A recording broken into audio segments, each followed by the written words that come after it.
Assalamualaikum warahmatullahi wabarakatuh.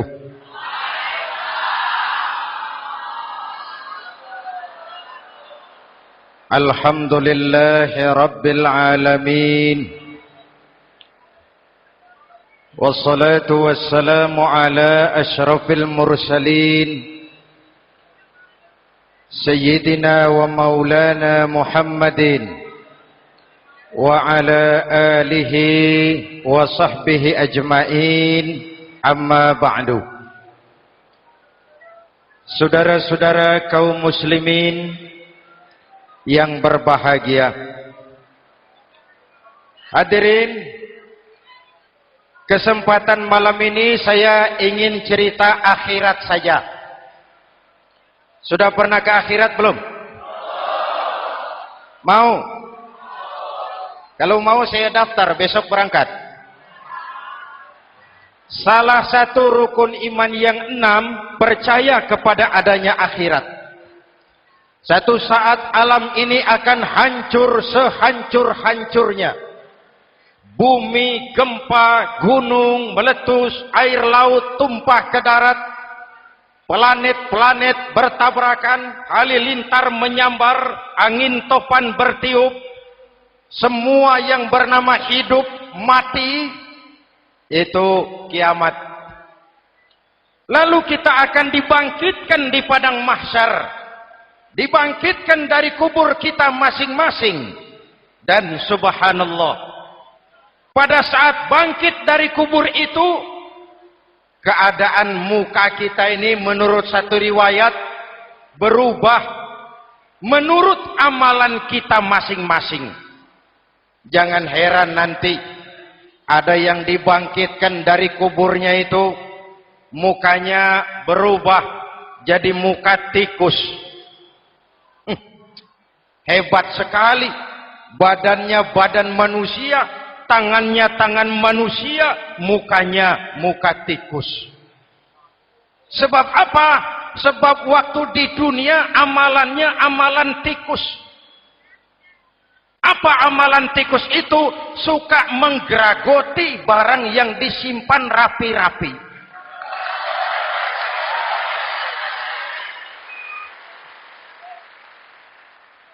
Itu nanti koruptor-koruptor yang menggeragoti uang rakyat, itu nanti bangkit mukanya muka tikus. Saudara lihat, oh ini yang geragoti uang rakyat mukanya muka tikus. Ada lagi yang bangkit dari kubur, mukanya itu berubah jadi muka harimau. Kenapa? Waktu di dunia amalannya amalan harimau. Apa harimau itu? Mau menang sendiri, keras kepala, kupeh. Di mana ada hutan, rajanya pasti harimau. Padahal hutan belum pernah bikin pemilihan umum. Betul? Tapi harimau tidak peduli ada pemilihan umum atau tidak, saya raja hutan. Setelah naik jadi raja di hutan, harimau bukan melindungi rakyatnya, malah makanin rakyatnya.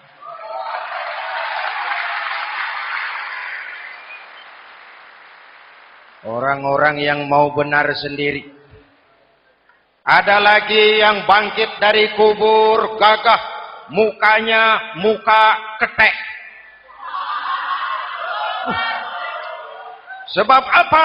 Waktu di dunia amalannya amalan ketek. Apa ketek itu? Rakus, serakah, tamak. Coba, ketek itu kasih pisang, dimakan. Berikan lagi, pegang. Berikan lagi, kakinya yang megang. Temannya diberikan, masih dirampas juga. Ketek.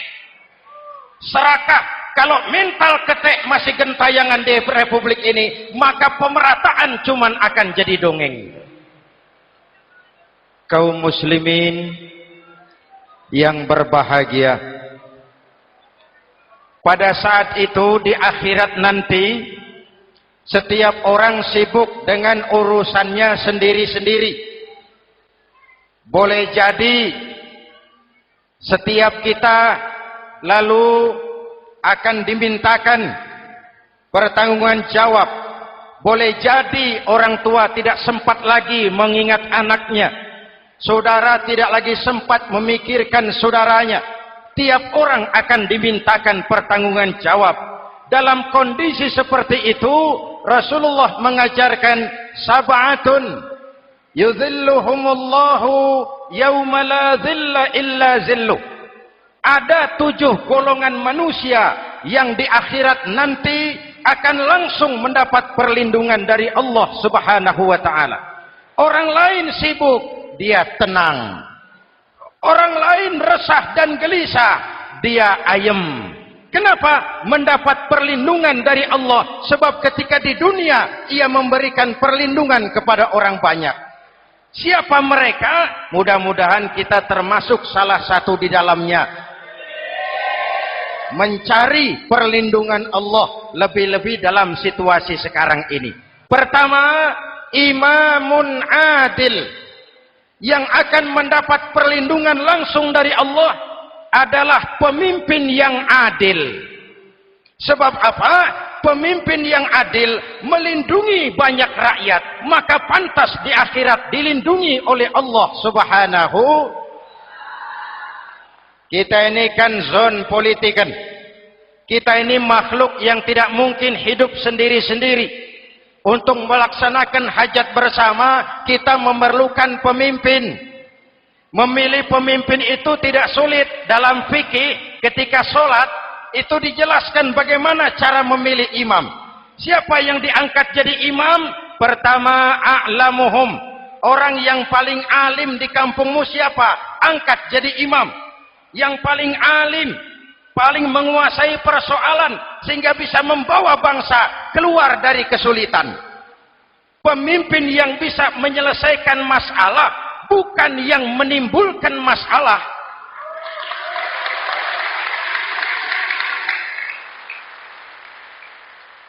Apalagi kalau pemimpinnya jadi masalah.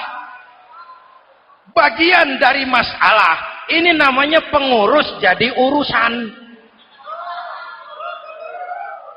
A'lamuhum. Pak, di kampung saya ada 2 orang. Alimnya sama. Yang mana yang jadi imam? Afsahuhum, yang lebih fasih lidahnya, yang paling pandai menyuarakan aspirasi rakyatnya, punya sense of crisis. Yang satu alim tapi pelo, yang satu alim tidak pelo, yang tidak pelo jadi imam. Kenapa tidak sah orang fasih bermakmum kepada imam pelo? Pak, ini imam pelo, makmum pelo semua, sah. Namanya kampung pelo. Aduh Pak, ini 2 orang alimnya sama, fasihnya sama. Yang mana yang jadi imam? Aktsaruhum sinnan, yang lebih tua umurnya, senioritas baru dihitung. Lahirnya bareng Pak. Yang mana yang jadi imam? Awaluhum hijratan, yang lebih dulu tinggal di situ, yang punya semangat nasionalisme yang tinggi, yang cinta kepada bangsa dan rakyatnya. Sudah ada imam, sudah, ayo azan. Apa azan itu? Proklamasi. Salat mau dimulai. Sudah azan? Sudah. Qobliyah 2 rakaat, qobliyah. Apa qobliyah itu? Dulu ada namanya Panitia Persiapan Kemerdekaan Indonesia. Qobliyah. Sudah qobliyah? Sudah. Luruskan shaf. Atur barisan yang lurus. Rapatkan barisan. Apa ini? Bentuk pemerintahan yang kompak, bersih, berwibawa. Jangan sesama elit saling tawuran.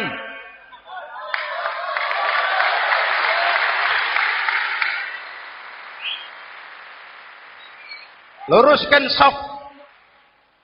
Lalu shaf yang terdepan hendaknya diisi orang yang sedikit alim. Tidak perlu alim betul, sedikit alim. Maksudnya apa? Kalau imam keliru dia bisa tegur. Kalau imam salah dia bisa tegur. Kalau imam batal dia bisa gantikan. Ini wakil-wakil makmum. DPR, DPRD. wakil-wakil makmum. Sudah, ayo imam pimpin sholat. Sepakati dulu kita mau sholat apa, rakaatnya berapa, surah yang mau dibaca apa, pakai sujud tilawah apa tidak, supaya makmum tidak kaget-kagetan. Rakyat harus dikasih tahu pemimpinnya mau kemana, visinya apa, supaya makmum ikutnya ikhlas. Jelas? Hadirin yang saya hormati, kita memerlukan pemimpin yang adil, yang menaungi rakyatnya, sehingga dengan demikian nanti mereka akan dinaungi langsung oleh Allah Subhanahu. Mudah-mudahan Allah memberikan kepada kita rakyat dan bangsa Indonesia ini pemimpin yang adil. Saya yakin perjalanan waktu akan mengantarkan kita di mana orang-orang akan terbuka topengnya, sehingga akan jelas mana pembela rakyat, mana penyengsara rakyat.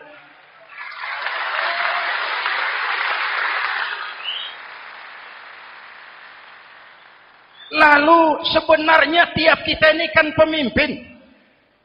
Pak Lurah pemimpin di kelurahannya, Pak Camat pemimpin di kecamatannya, kepala suami pemimpin di rumah tangganya, anak muda pemimpin bagi dirinya, dan setiap kita akan dimintakan pertanggungan jawab tentang apa yang kita pimpin.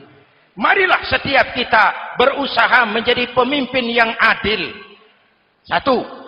Yang kedua, syab nasya'a fi ibadatillah, anak muda yang tekun beribadah kepada Allah. Amin. Remaja adalah masa depan kita semua.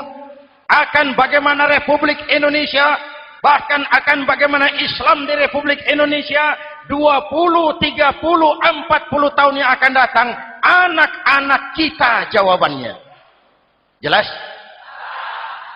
Maka menghancurkan Islam tidak usah menyegel masjid, tidak usah menutup pesantren, tidak perlu melarang pengajian, cukup dengan meracuni remaja dan pemuda Islam, menjauhkan mereka dari agama dan ulama. Kalau mereka sudah jauh dari agama dan ulama, tinggal menunggu pergantian generasi.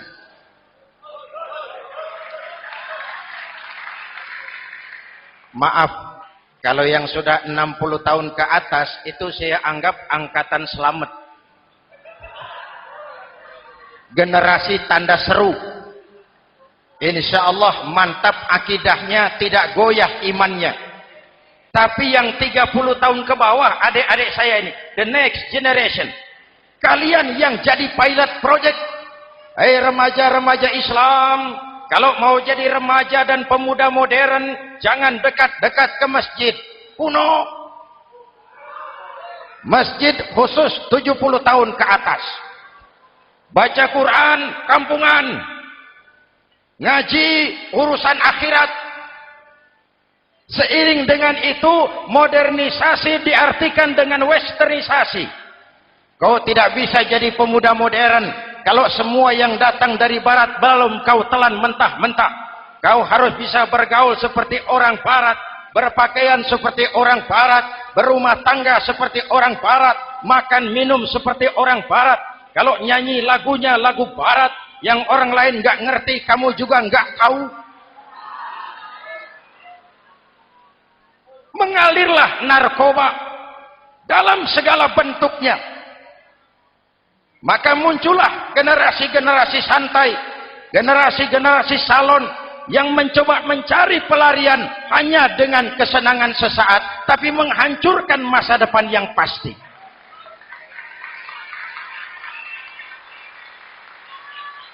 Maka mengalirlah free love, free sex, Samenleben, hidup bersama di luar nikah alias kumpul.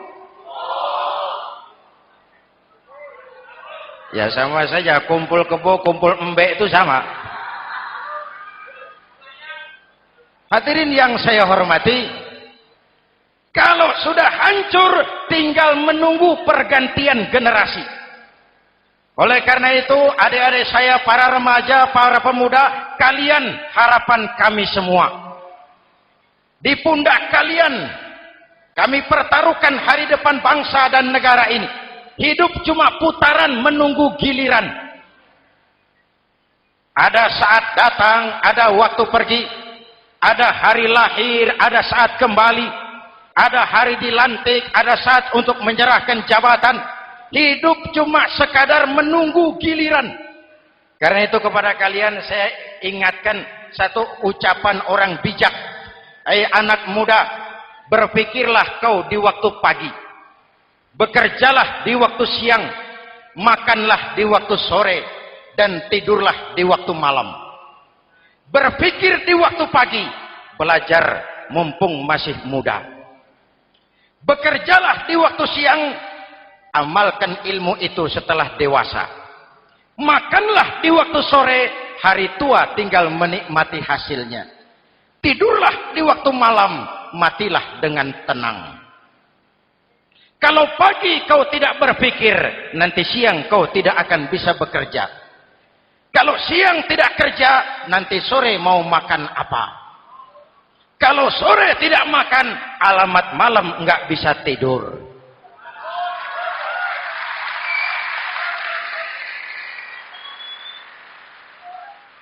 Kalau waktu remaja, waktu muda maunya santai-santai saja, dewasanya bingung.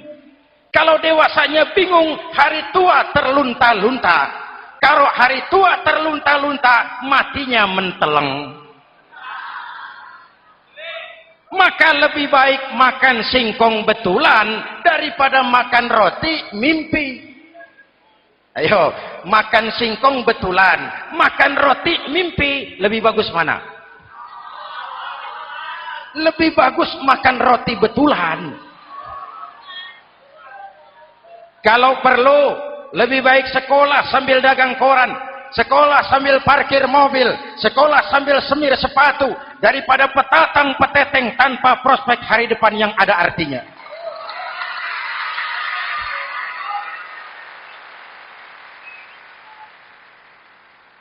Inilah golongan kedua yang nanti akan langsung mendapat perlindungan dari Allah. Anak muda yang tekun ibadah. Kalau orang tua tekun ibadah, pantas.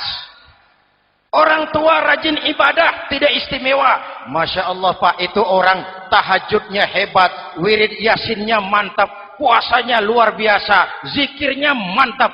Umurnya berapa? 70. Wajar. Lalarwi sanjo. Sudah larut senja. Kalau 70 masih jadi preman, kapan taubatnya?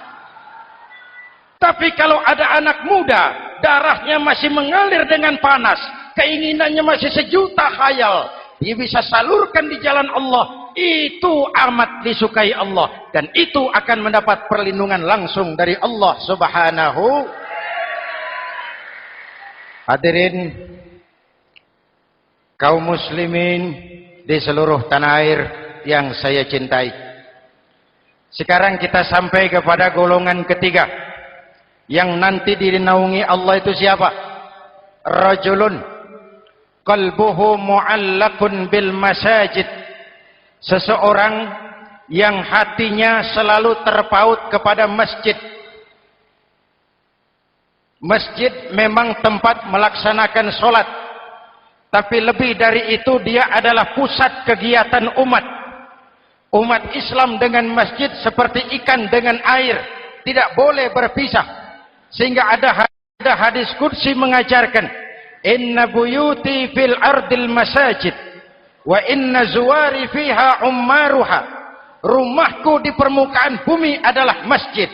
Orang-orang yang memakmurkan masjid adalah tamuku. Dari masjidlah terpancar semangat silaturahmi, dan itu yang sangat kita perlukan sekarang. Di tengah-tengah kerentanan kita sebagai bangsa, masjid harus jadi lem perekat. Di sini siapapun yang datang mengucapkan assalamualaikum, betul? Menebarkan salam, menebarkan rasa damai, bersalaman. Kata Nabi, ma min muslimaini yaltaqiyani fayatasafahani illa ghafarallahu dzunubahuma. Apabila dua orang Islam bertemu lalu bersalam-salaman, Allah akan menghapuskan dosa yang terjadi di antara kedua orang itu. Bangsa kita sedang rentan perpecahan. Benih-benih disintegrasi bertebaran di mana-mana. Maka mari kita kembali ke masjid untuk menyusun semangat kebersamaan, meluruskan saf, merapatkan barisan, dan menerjemahkannya di luar masjid. Ini ada kaitannya dengan faktor yang keempat, yang langsung dilindungi Allah. Siapa mereka? Rajulani tahabba fillahi ijtama'a alaihi wa tafarraqa alaihi. Dua orang yang bersaudara, bertemu karena Allah, berpisah karena Allah. Itu akan dilindungi langsung oleh Allah di hari akhirat nanti. Dua orang bersaudara, bertemu karena Allah, berpisah pun juga karena Allah. Tadi dalam perjalanan ke sini, saya melalui sebuah desa. Masih ada sisa-sisa tawuran antar desa. Saya tidak sebutkan desanya, itu rahasia perusahaan. Saya cuma prihatin, siapa lawan siapa? Siapa yang kita bakar rumahnya? Siapa yang kita sambiti dengan batu? Siapa yang kita rugikan? Padahal urusannya kadang-kadang sepele. Di satu desa misalnya, cuma urusan kaset jadi tawuran antar desa. Ini kan hal yang sangat sepele. Padahal Nabi mengajarkan dengan keras, kalau dua orang Islam saling bertengkar, al-qatil wal maktul finnar. Yang membunuh dan yang dibunuh, dua-duanya neraka. Sahabat bertanya, ya Rasul, kalau yang membunuh masuk neraka, pantas. Kenapa yang dibunuh neraka juga? Rasulullah senyum lalu berkata, yang dibunuh pun sudah punya niat membunuh. Cuma keduluan dibunuh. Andai kata tidak dibunuh, dia yang akan membunuh. Mari kita renungkan, kenapa sebagai bangsa kita seperti tercabut dari akar budaya kita. Kita jadi beringas, kita jadi brutal untuk hal yang sepele. Yang satu teriak Allahu Akbar, yang lain teriak Allahu Akbar. Siapa lawan siapa? Dulu Bung Tomo teriak Allahu Akbar, musuhnya londo.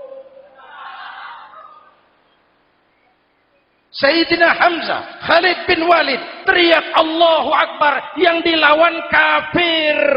Abu Jahal, Abu Lahab, Abu Sufyan. Sekarang si Ali lawan si Hasan, Hasan Allahu Akbar, Ali Allahu Akbar. Siapa lawan siapa?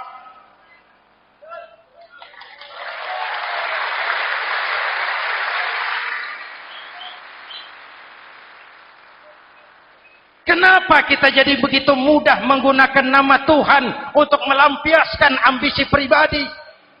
Kenapa Allahu Akbar yang begitu sakral kita lepas cuma untuk pelampiasan sebuah dendam? Dua orang yang bersaudara, bertemu karena Allah, berpisah karena Allah. Itu ukurannya. Kau di jalan Allah, kau saudaraku. Keluar dari jalan Allah, selesai persaudaraan sampai di sini.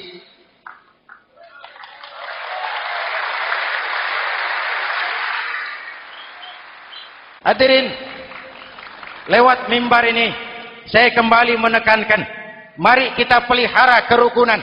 Pertama, rukun antar umat seagama, sesama muslim harus bersatu. Yuk, kita rukun yuk. Kita kompak yuk. Kita bersatu yuk. Sesama muslim, kaos boleh berbeda, boleh. Jaket boleh tidak sama, silakan. Paham politik boleh berbeda, boleh. Kau lewat sana, saya lewat sini, nanti kita ketemu di sana. Betul? Mari lapang dada menerima perbedaan, tetapi mengarah kepada satu tujuan yang sama. Walaupun bineka, kita ini tunggal. Seperti dilatih di masjid ini. Dua orang yang bersaudara, bertemu karena Allah, berpisah karena Allah. Hati-hati, di masyarakat sekarang ini kan lebih banyak tukang kompor daripada tukang lem. Tahu tukang kompor? hangati sana, panasi sini, bakar sana, sulut sini, terbakar kita, dia lari tepuk tangan. Udah capek kita rakyat diobok-obok, udah capek kita rakyat dialamatkan, dijadikan address. Semua kalau pidato demi rakyat, untuk rakyat, buat rakyat, padahal nggak pernah kenal sama rakyat. Kita cuma jadi alamat. Mari kita kokohkan akar kebersamaan. Kita sama-sama anak Ibu Pertiwi. Di negeri ini kita dilahirkan. Air negeri ini yang kita minum. Udara negeri ini yang kita hirup. Kalian remaja, kalian pemuda, lebih bertanggung jawab karena kalian anak Ibu Pertiwi. Hadirin yang saya hormati, maka tetaplah jaga semangat kebersamaan. Ini yang keempat. Yang kelima, rajulun zakarallaha khalian fafadat ainahu. Seseorang yang mengingat Allah dalam kesunyian lalu berlinang air matanya. Tengah malam, dikala orang sedang tidur, dia bangun munajat. Gemersik tikar tersentuh tangan, laksana lambaian tangan malaikat maut datang hendak merenggut nyawa. Terbayang dosa yang pernah dia kerjakan, air mata berurai membasahi pipi tanpa terasa. Orang yang munajat semacam itu nanti langsung mendapat perlindungan dari Allah Subhanahu. Saya pernah baca hadis qudsi, merinding bulu kuduk saya mendengar hadis qudsi ini. Terbayang Indonesia saya, Indonesiaku, Indonesiamu, Indonesia kita semua. Apa kata Allah dalam hadis qudsi? Inni la ahammu bi'azabi ibadi. Kadang-kadang aku muak melihat tingkah laku manusia. Aku kepengen turunkan azab. Kalau azab turun di bumi, kita sudah merasakan banjir di mana-mana. Manado banjir, Sumatera Barat banjir, Jambi banjir, Bengkulu, tanah longsor di Purworejo, Cilacap banjir, Sukabumi gempa, Pandeglang gempa, ekonomi terpuruk, antar kampung tawuran, antar elit di atas tawuran.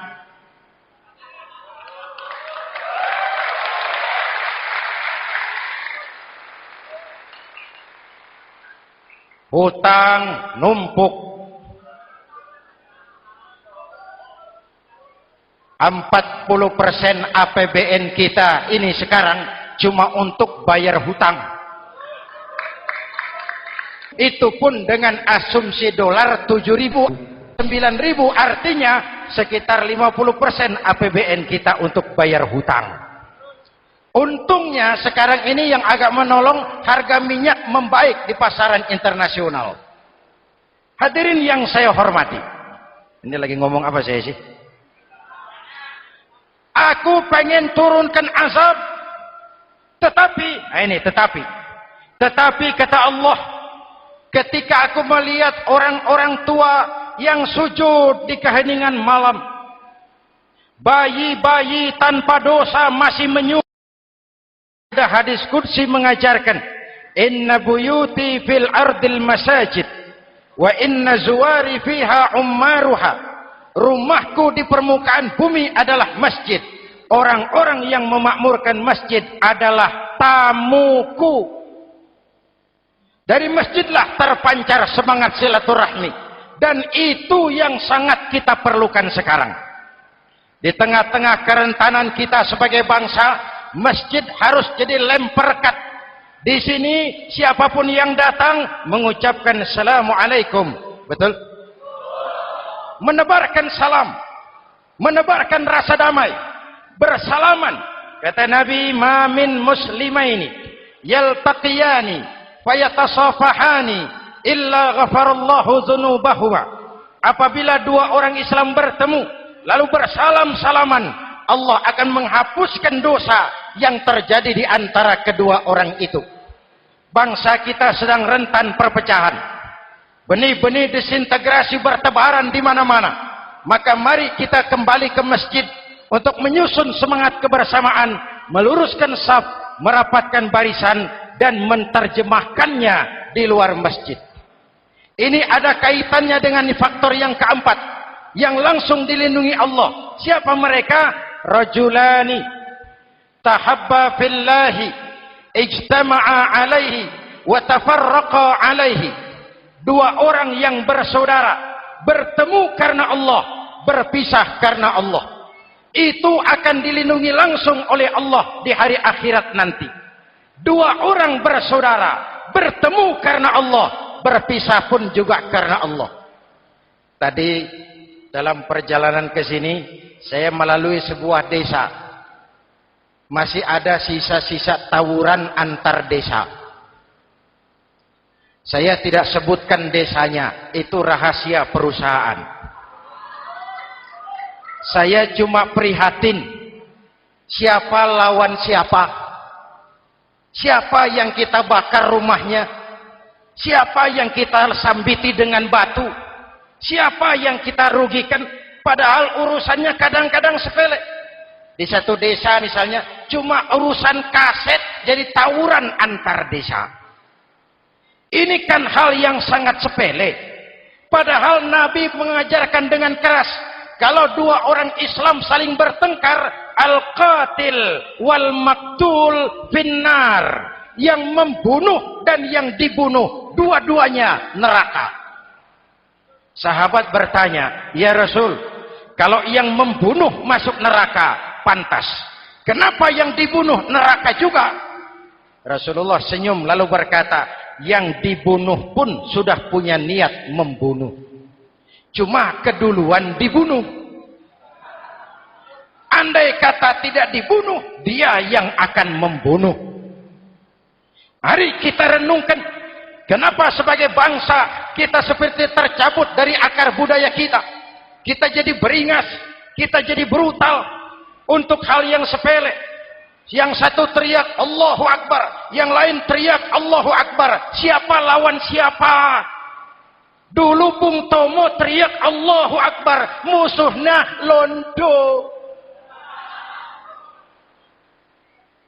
Sayyidina Hamzah, Khalid bin Walid teriak Allahu Akbar, yang dilawan kafir. Abu Jahal, Abu Lahab, Abu Sufyan. Sekarang si Ali lawan si Hasan, Hasan Allahu Akbar, Ali Allahu Akbar. Siapa lawan siapa?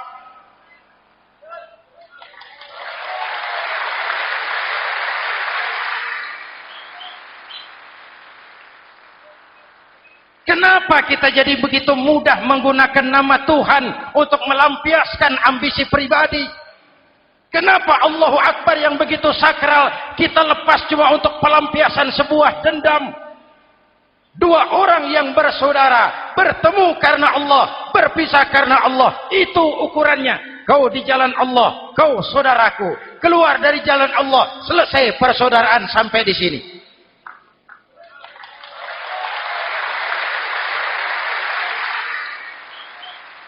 Hadirin, lewat mimbar ini saya kembali menekankan, mari kita pelihara kerukunan. Pertama, rukun antar umat seagama, sesama muslim harus bersatu. Yuk kita rukun, yuk kita kompak, yuk kita bersatu, yuk. Sesama muslim, kaos boleh berbeda, boleh, jaket boleh tidak sama, silakan. Paham politik boleh berbeda, boleh. Kau lewat sana, saya lewat sini, nanti kita ketemu di sana. Betul? Mari lapang dada menerima perbedaan, tetapi mengarah kepada satu tujuan yang sama. Walaupun bineka, kita ini tunggal. Seperti dilatih di masjid ini. Dua orang yang bersaudara, bertemu karena Allah, berpisah karena Allah. Hati-hati, di masyarakat sekarang ini kan lebih banyak tukang kompor daripada tukang lem. Tahu tukang kompor? Hangati sana, panasi sini, bakar sana, sulut sini. Terbakar kita, dia lari tepuk tangan. Sudah capek kita rakyat diobok-obok. Udah capek kita rakyat dialamatkan, dijadikan address. Semua kalau pidato demi rakyat, untuk rakyat, buat rakyat, padahal nggak pernah kenal sama rakyat. Kita cuma jadi alamat. Mari kita kokohkan akar kebersamaan. Kita sama-sama anak Ibu Pertiwi. Di negeri ini kita dilahirkan. Air negeri ini yang kita minum, udara negeri ini yang kita hirup. Kalian remaja, kalian pemuda lebih bertanggung jawab karena kalian anak Ibu Pertiwi. Hadirin yang saya hormati, maka tetaplah jaga semangat kebersamaan. Ini yang keempat.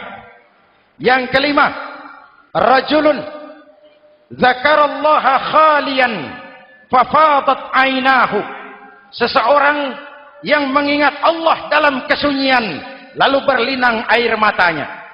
Tengah malam, dikala orang sedang tidur, dia bangun munajat.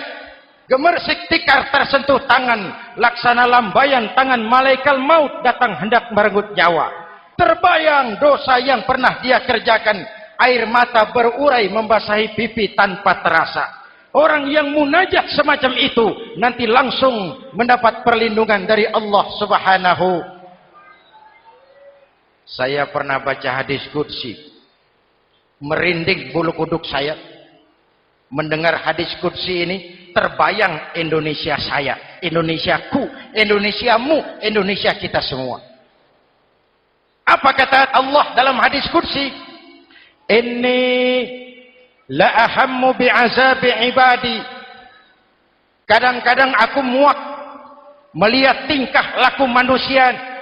Aku kepengen turunkan azab. Kalau azab turun di bumi, kita sudah merasakan banjir di mana-mana. Manado banjir, Sumatera Barat banjir, Jambi banjir, Bengkulu, tanah longsor di Purworejo, Cilacap banjir, Sukabumi gempa, Pandeglang gempa, ekonomi terpuruk, antar kampung tawuran, antar elit di atas tawuran.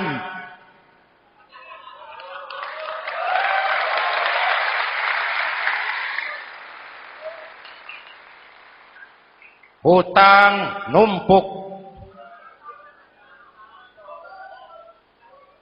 40% APBN kita ini sekarang cuma untuk bayar hutang. Itu pun dengan asumsi dolar 7.000, 9.000, artinya sekitar 50% APBN kita untuk bayar hutang. Untungnya sekarang ini yang agak menolong, harga minyak membaik di pasaran internasional. Hadirin yang saya hormati, ini lagi ngomong apa saya sih? Aku pengen turunkan azab, tetapi kata Allah, ketika aku melihat orang-orang tua yang sujud di keheningan malam, bayi-bayi tanpa dosa masih menyusu, binatang ternak melata mencari makan, murkaku surut, azab aku tarik kembali. Ayo renungkan hadis ini. Allah mau marah nggak jadi, azab ditarik, kesulitan diangkat, pertolongan datang, ada yang meredam murka Allah.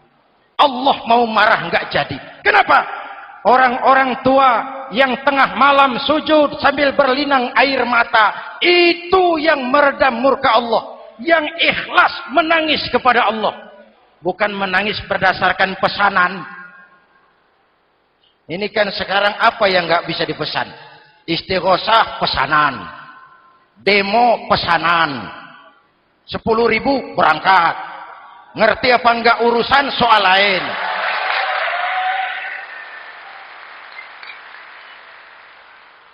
Jadi bukan demonstran, pekerja demo. Orang tua yang ikhlas nangis kepada Allah di keheningan malam, kita hutang jasa kepada orang-orang tua yang ikhlas seperti itu. Itu yang menjaga keselamatan bangsa. Allah mau murka nggak jadi. sepanjang masih banyak orang-orang tua yang sujud di tengah malam. Amin. Yang kedua, bayi tanpa dosa masih menyusu. Tanpa dosa. Binatang melata mencari makan. Sekarang bagaimana kesulitan gak mau panjang. Mengamalkan hadisnya terbalik. Yang disuruh itu orang tua tengah malam sujud. Bayi tanpa dosa nyusu. Sekarang ini orang tua tengah malam nyusu. Bayi tanpa dosa dibuang ke tempat sampah. Akibat pergaulan bebas, bayi tanpa dosa dibuang ke tempat sampah. Orang tua tengah malam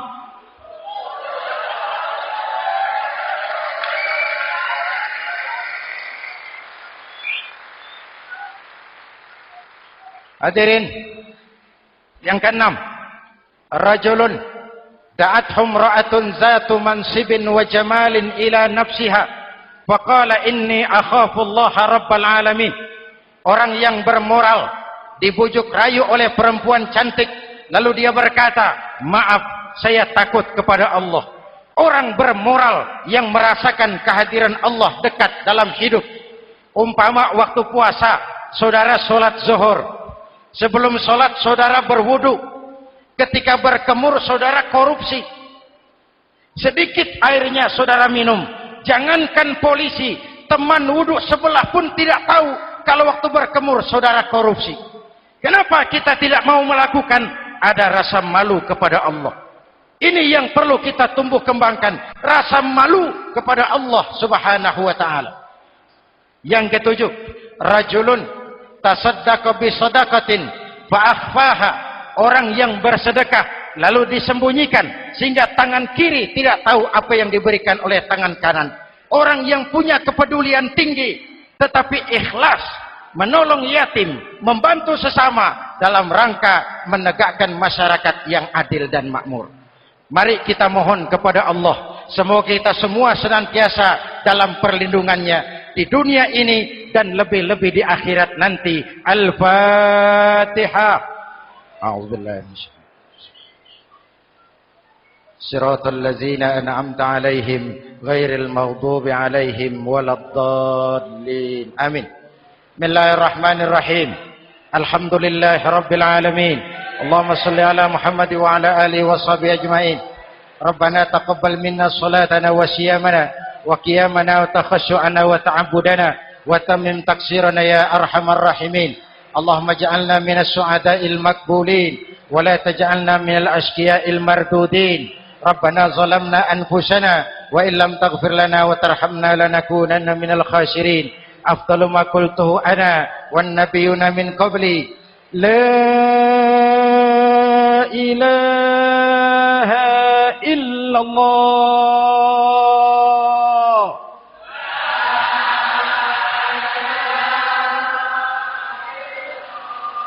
La ilaha illallah.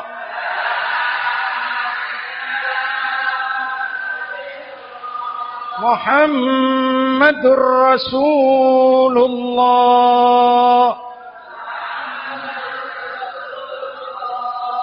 Kalimatu haqqin 'alaiha nahya wa 'alaiha namut wa 'alaiha nubashiru insyaallah minal aminin. Wa akhiru da'wana alhamdulillahi rabbil alamin. Assalamualaikum warahmatullahi wabarakatuh.